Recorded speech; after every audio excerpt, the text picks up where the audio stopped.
এটা big breaking news দিব লৈছো। বটদ্ৰাৰ বৰহিচা গাঁৱত সংঘটিত হৈছে এক চাঞ্চল্যকৰ স্প্ৰে চুৰিকাণ্ড। দুৰ্বৃত্তই স্প্ৰে প্ৰয়োগ কৰি ঘৰত থকা লোকসকলক অচেতন কৰি নগদ ধন, সোণৰ গহনা আৰু আন মূল্যৱান সামগ্ৰী লুটি নিয়ে। এই ঘটনাত হৰেণ বৰা, অনিমা বৰা আৰু প্ৰশান্ত বৰা গুৰুতৰভাৱে অসুস্থ হৈ পৰা তেওঁলোকক সংকটজনক অৱস্থাত চিকিৎসালয়ত ভৰ্তি কৰোৱা হয়।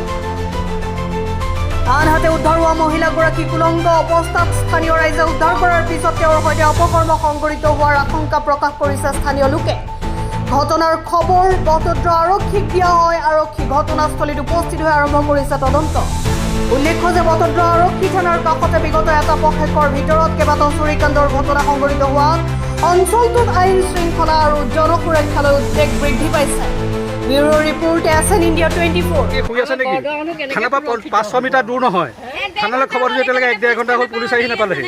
মানুহ চিৰিয়াছ, মানুহ উলংঘ কৰি পেলাই থৈ গৈছে, এতিয়ালৈকে আহি পোৱাই নাই পুলিচ। আমি কি পুলিচৰ ওপৰত ভৰসা কৰিমগৈ? আহিব লাগে পতাপত, হয়নে নহয়? হুচ নাইকিয়া ঘৰখন। বৰদোৱা বৰহিচা কি হৈছে মানে এতিয়া ল'ৰা এজন আহি পেলাই বিচাৰি আহিছে, কোনো নাই যে বিচাৰি আহোঁতে দেখিছে দেখোন মানুহ ইপিনে এজন পৰি আছে, সিপিনে এজন পৰি আছে, পিছফালৰ দৰ্জা ভঙা আৰু পৰি পেলাই এতিয়া স্প্ৰে গুণত থাকিবই পৰা নাই। ৰাতি স্প্ৰে চুই মাৰি পেলাই গোটেইখন পৰি আছে। কেইজন আছিলে ঘৰত? 3জন আছিলে। এই মাত্ৰহে গম পাইছোঁ, তেওঁলোক নোলোৱাৰ কাৰণে খবৰ ল'বলৈ আহোঁতেহে গম পোৱা গৈছে।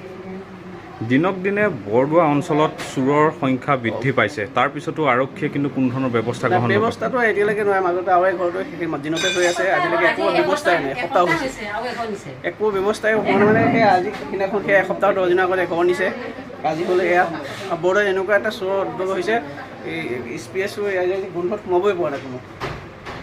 একদম নিচা লাগি আছে, চবৰে নিচা লাগিছে। দৰ্জা খোলা, আপোনাৰ কোনোফালে মানে দৰ্জা মাৰা নাই, চবফালে দৰ্জা খোলা আছে।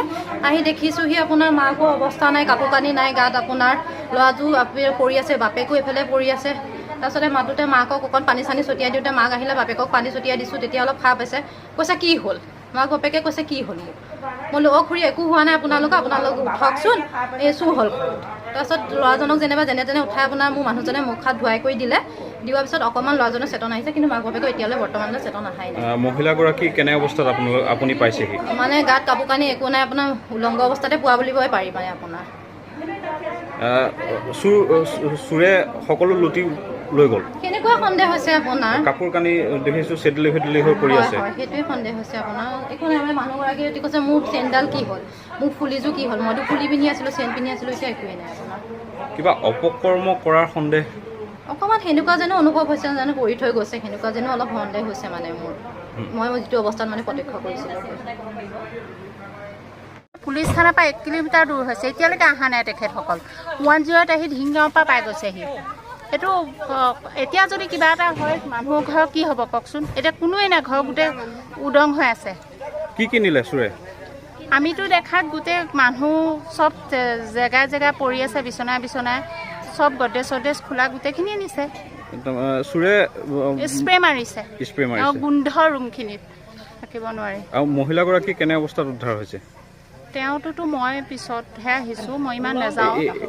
মানে উলংগ বুলি মানে কি আধালৈকে কাপোৰ আছে আৰু।